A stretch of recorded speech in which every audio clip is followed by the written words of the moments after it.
Hey traders, what's up? Say I did something special for you today. I made your strategy. The CCI strategy, we're going to talk about it. We're going to talk about how it works. We're going to talk about its strengths. We're going to talk about its weaknesses. And we're going to talk about a couple of tweaks you can make to make it better. So the CCI indicator, the Commodity Channel Index, is a bounded indicator. It ranges between, it actually isn't really bounded, but it's bounded in a lot of ways. The higher it goes, the harder it is for it to go higher. So it's bounded in an exponential manner. But it's not technically bounded. It could go on forever, but it just becomes harder and harder. And the market can't go on infinitely, so eventually it will seize up. Let's see if we can find some big spikes, like right here. See, it can go pretty freaking high when it starts to move, but it can't go up forever. And then it comes back down really fast. So that's just kind of how she works. And I mean, there's a lot of indicators that work like that. The MACD isn't actually bounded either, but you won't see the MACD get above a certain level just because the market's mean reverting over every length you can find. And, well, it just can't get past a certain extreme usually, especially in an exponential manner.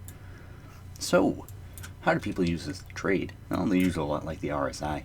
A lot of people use it to scalp, and as far as a scalping indicator, it's pretty dang good, honestly. However, the problem with a lot of scalping indicators is it has some very big drawdowns built into it.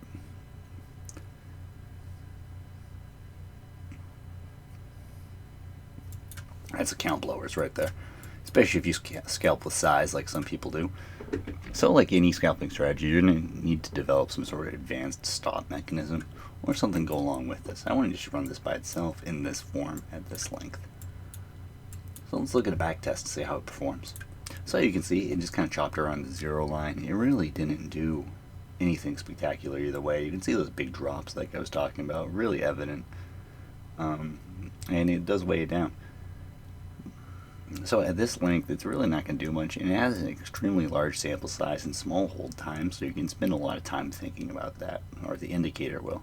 About 10%, 15% of the time it'll be just thinking about entering or exiting a trade, which is not really what you want. It's going to give you this reciprocation. So how can we make this more interesting? Well, what we're going to do is we're probably just going to slow it down, and we'll watch the magic happen, see if that does anything. Alright, you can see all the signals disappeared, at least on this screen. They're still there. I just multiplied the indicator by about 6.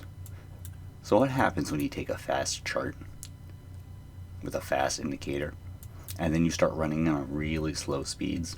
Because you're actually probably trading more. It's more like you're trading that same indicator on a higher time frame chart with a little bit more bar-to-bar accuracy. If you've ever had the problem where your indicator is dragging, and I consider that, well, let's just say right here. It says, say you wanted to buy there. That's where you feel like the indicator is entering, and you're waiting for this close. And you can see how far that bar moved between it crossing this line and it closing above this line. That's why I call it drag. The more difference between your standard observations, the length of your bars, the bigger drag you're going to have. So like if your indicator takes one bar to think, one bar to think on entry, one bar to think on close, and it's only in there for 10 bars, there's going to be a lot of that like drag space, right?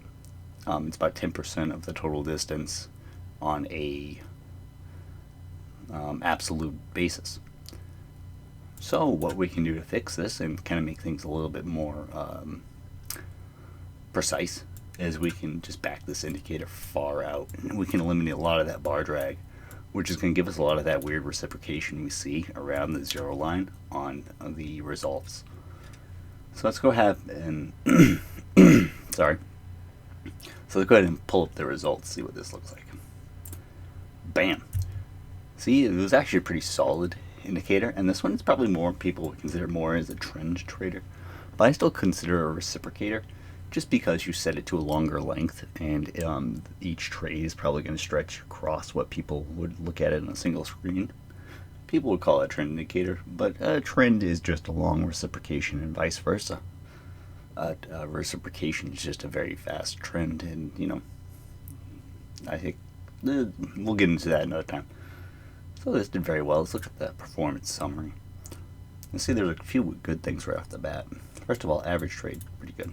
Then we can look at, say, you have the winning side and the losing side, because it's been a very bearish market.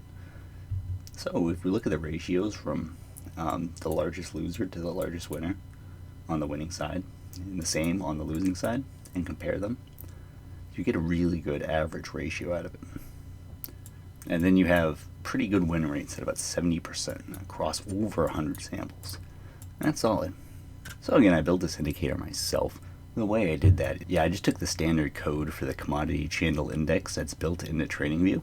And what I did was I simply copied a good portion of that into the standard RSI strategy provided by Tradingview. It's pretty easy to do once you figure out what you're doing with your code, how these things work, stuff like that. But you can build all sorts of simple stuff like this relatively easy. I think this took me all of 5 minutes to build. It took me longer to record this video than to build this indicator and strategy. So, on that all being said, I hope you enjoyed this. I hope you learned something about the CCI indicator, how to use it, how it works, the thought process behind it, and a couple of ways to modify it to make it more interesting. Which is, well, the same way I modify a lot of indicators. You throw a random indicator at me, the first thing I'm going to do to see if it works better is I'm going to start playing with the length, and I'm specifically going to start trying to back it off. Usually more patience is what's going to give you better results. So anyways, with all that being said, I hope you had a great night and enjoy the video. Bye-bye.